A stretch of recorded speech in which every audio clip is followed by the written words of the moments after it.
Hey foodies! Ever wonder about the story behind that incredible pan of paella? Let's dive in. Paella isn't just rice. It's a masterpiece with a history as rich as its flavor.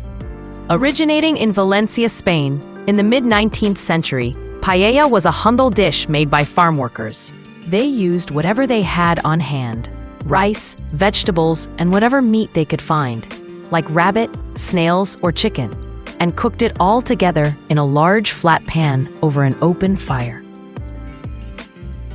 This pan, the paellera, is where the name comes from.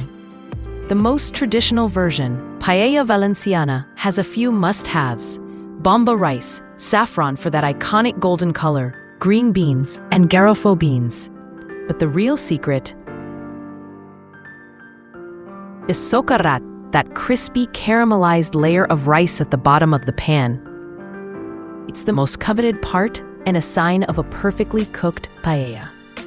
It's more than just a meal. It's a social event, a symbol of family gatherings and celebrations.